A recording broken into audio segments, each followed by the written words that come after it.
Hi, I'm Ken Brown, CEO of Destiny Global, and welcome to this edition of Success Tips. This is a bi-weekly teaching that we do here at Destiny Global for you to keep you on track in between events. And this is a special week for me because sometimes we just look back and we take requests for people's favorite things. And one of the teachings that I did at our First Steps almost 2 years ago, actually it was 2 years ago, called Goodwill versus God's Will. And this is going to be a in-depth teaching, actually in a 15 to 20 minute segment that's going to rock you a bit. But anyway, I challenge you to sit back, get out your pen, pencil, paper, lipstick, or mascara, and take notes as you get challenged to know the difference between goodwill versus God's will as you make decisions in your life. See you soon. I played baseball in high school, achieved all kinds of awards and accolades, was given scholarship opportunities, and made a decision that I wanted to go to University of Texas because that's where I wanted to go. Dan, that's where everybody went to be somebody, I was going to be a Longhorn. And I went and met with the coach. Guess what? He hadn't been through our training. He did not have much skill because I was just one of many. Oh, you can come and you might see the field. Not the best thing to tell somebody. Right? I went down there with my coat on. I had patches from every part of the coat was covered. All state, all this, all that. He didn't care. Did not impress him.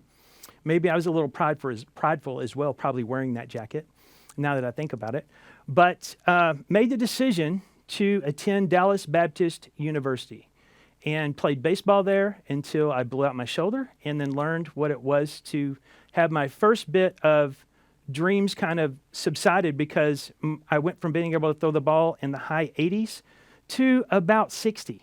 And that just isn't going to cut it. Let's just be real. So I knew at that point I needed to, you're going to hear this word all weekend because you're already hearing it everywhere else.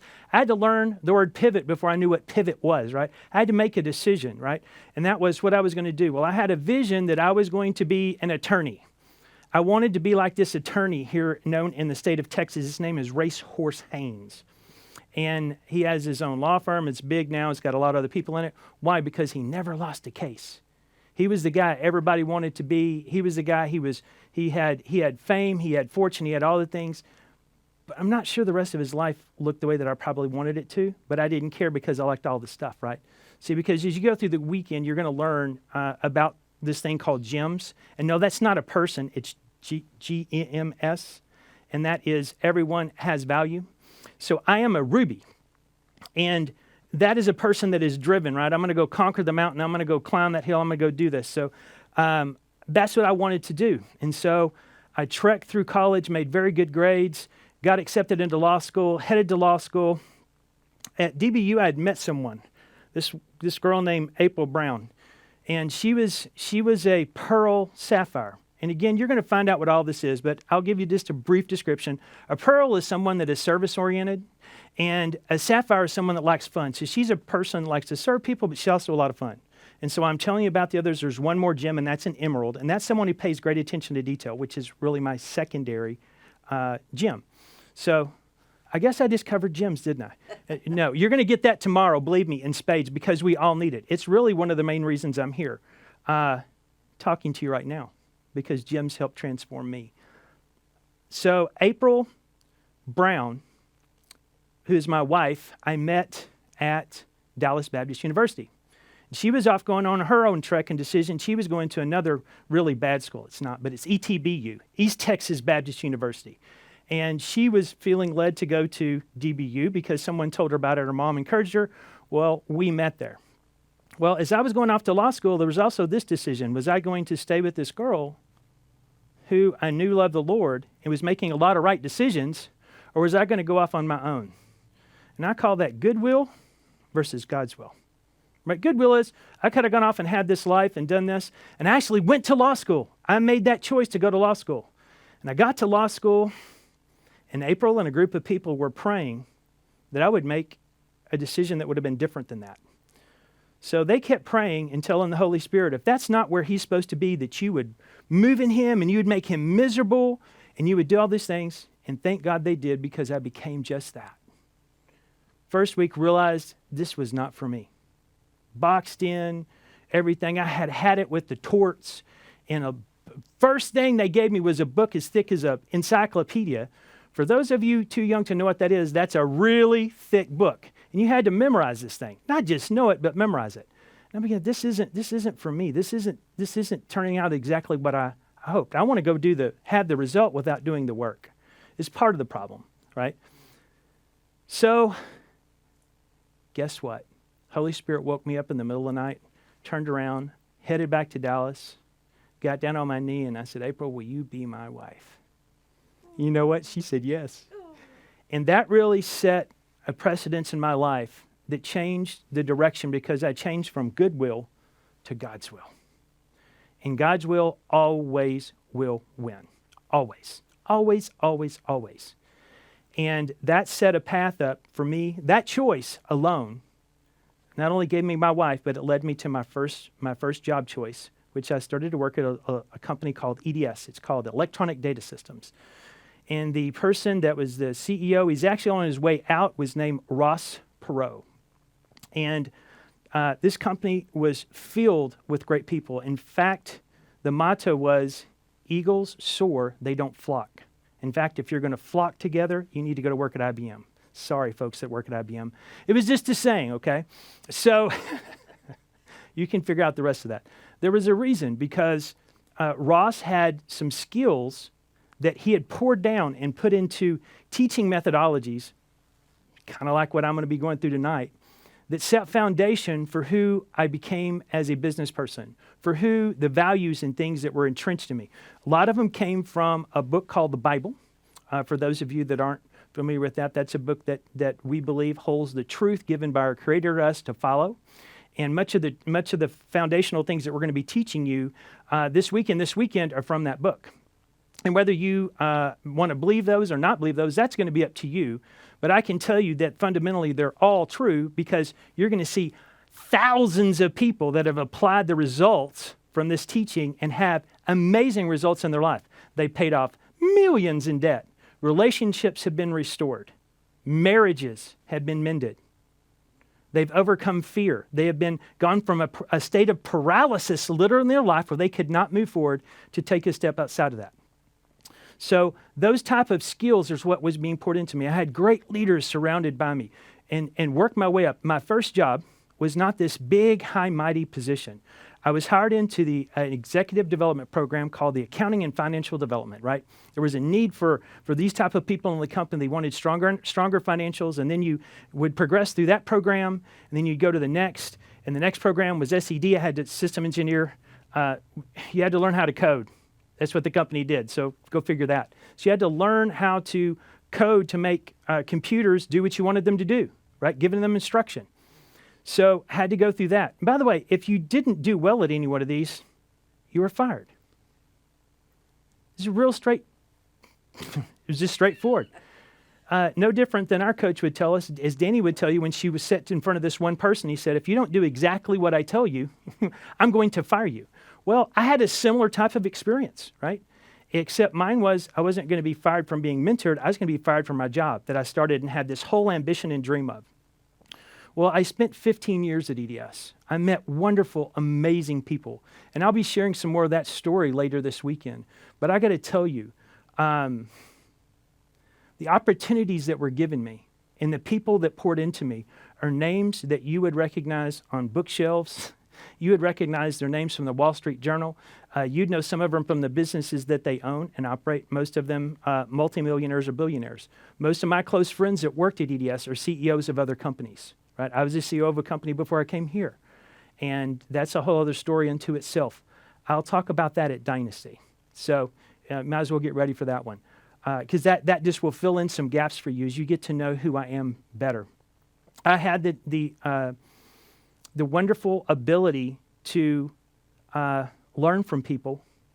And why do I say ability? Because I had earned the right and had certain skills that allowed me to get in certain places. I had to dedicate myself, and we hear this over and over again. Focus and repetition lead to great skill, okay? And I learned that at that company. And I learned discipline, and I learned processes. And those processes helped me think through difficult problems and solve them for clients. And so that enabled me to get promoted. And that promotion then led to another promotion as I learned new skills and applied those skills. Ultimately became the vice president of global sales for the company. And, you talk about who closed business. EDS did something that's very different than most companies because we would literally go in and take over the entire IT infrastructure of a company.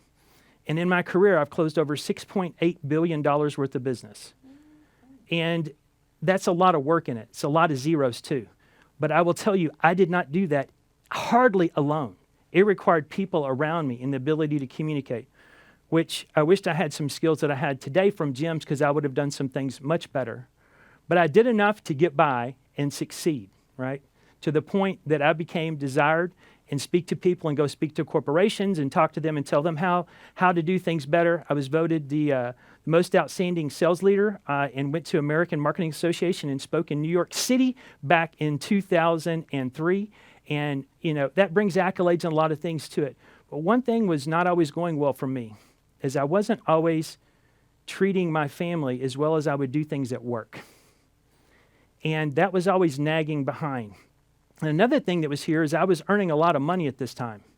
And this is kind of where my story would collide with Danny's. See, because I was making a lot of money and I learned how to spend it pretty well too. So see, I had this idea as long as, and this teaching is throughout everything that you hear on War on Debt, right? You make money, but you need to put your money to work somewhere for it. You tell your money where to go, right? Don't wait for it to go somewhere because it's going to go away if you do that. So made a lot of money, but I learned to spend it, right? I would get new cars. We had a very large home. And a lot of this came from, I was attending a certain church at a time and actually was a deacon, see, because I'd given a lot of money and done other things. And by the way, through all this, I went to seminary too.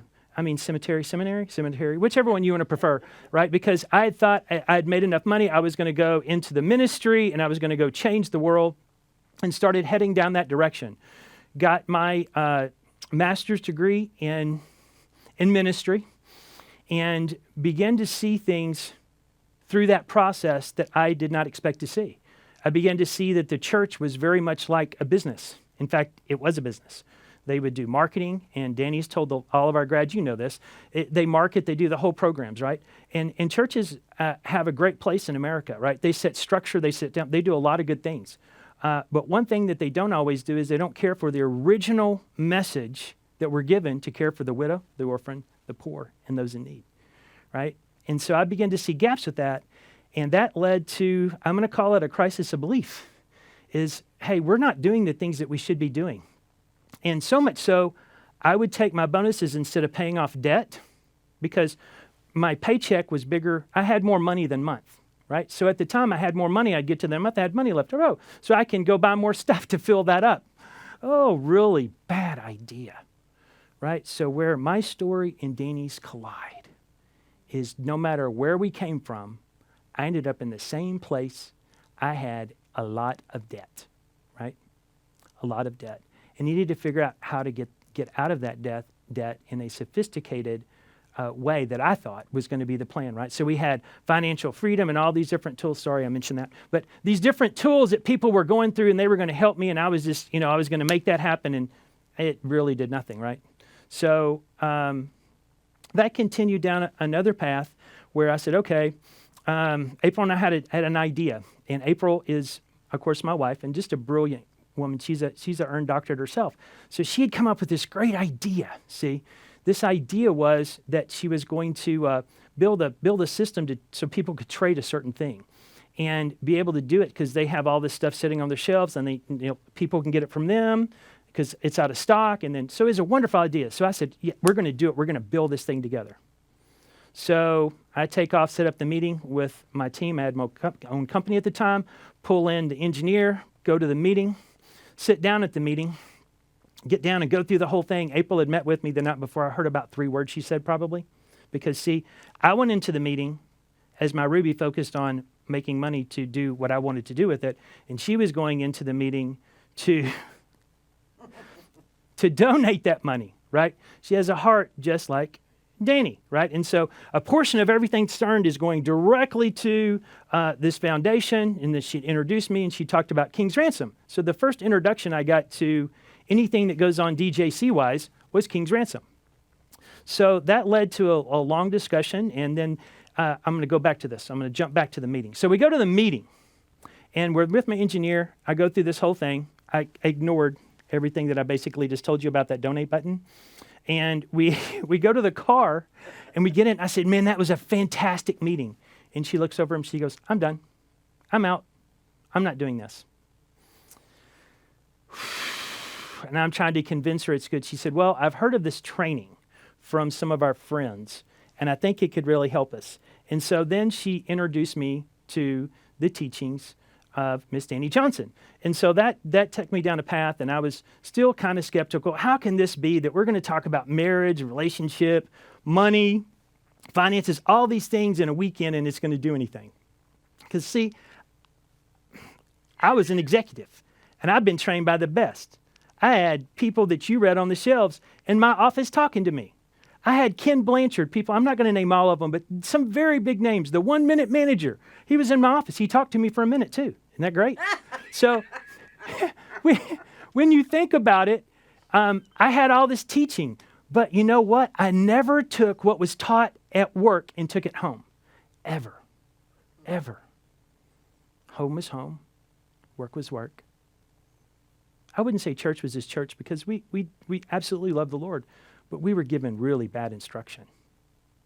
Really bad instruction. And that's the first thing I learned is who am I listening to that's been through something? Now, I didn't necessarily relate to everything that Danny had because she had a very different background, right? Her background was treacherous and painful, but we ended up in the same place, right? But there was a big difference in how I was relating to it because I wasn't thinking of it. And so she got into this teaching on gems, and it just rattled me. See, I began to understand how the Creator had made my wife. And I'll never forget this moment. See, because I went to this conference, and this woman has the room. She makes us move our chairs and reorganize, right? If we were together, we would do it this weekend, but we're not. So you're going to get to see it done on video. But she reorganized the room into 4 sections. The rubies over here, pearls on the opposite side, emeralds are over there, and sapphires were on the stage. And she started explaining things and going through it, and I was like, la, la, la, la, la. And then she gets to the pearls, and she says, because she talked to the rubies, and I thought she's going to talk to us first, and she said, rubies, you always want to be first, so you're going to go last. Then she goes and she talks to the pearls, and she starts describing a pearl in a way that I hadn't heard. And I'd been through MMPI, all these different tests. I had all these adjectives assigned to me, and I wanted to be the lion. Nobody wanted to be this other one. You could be a beaver or a dog. I don't even know. You're a Labrador. You go put yourself in timeout if you do something wrong. Anyway, all this stuff was going on, and I just could not take it. I was like, man, I don't want to be all that. So, but this one stuck with me. This one stuck with me because she began to describe how a pearl can suppress things, right? And just stuff things down. And then somebody can drop a Mentos. It's like taking a bottle of cola and dropping a Mentos in it. Have you ever done this? And then you shake it up and you take the lid off and it just... When she did that, I was like, wow. And she looked over at the rubies and she said, rubies, are you been listening to your pearl? There might as well not been anybody else in that room except my wife and me. And I don't ever text with exclamation points because I was taught from Ross that's rude. But this night, I did. I texted her across the room and said, babe, I get it. I actually had a plan. I hate to admit this, but I'm going to. I had an exit strategy to leave First Steps to Success of February of 2018. I had a client lined up that if things weren't going well, I was going to send them a little text to send me a note that they needed me, see, because I was big and important, so I need to leave. And then April could stay and attend her conference. I never left. And I found a community of people that love me and support me through my ups and my downs and my sideways. And so much so that we end up moving down here and becoming part of the company. And now I get to talk to you, right? It's all about the results of your life.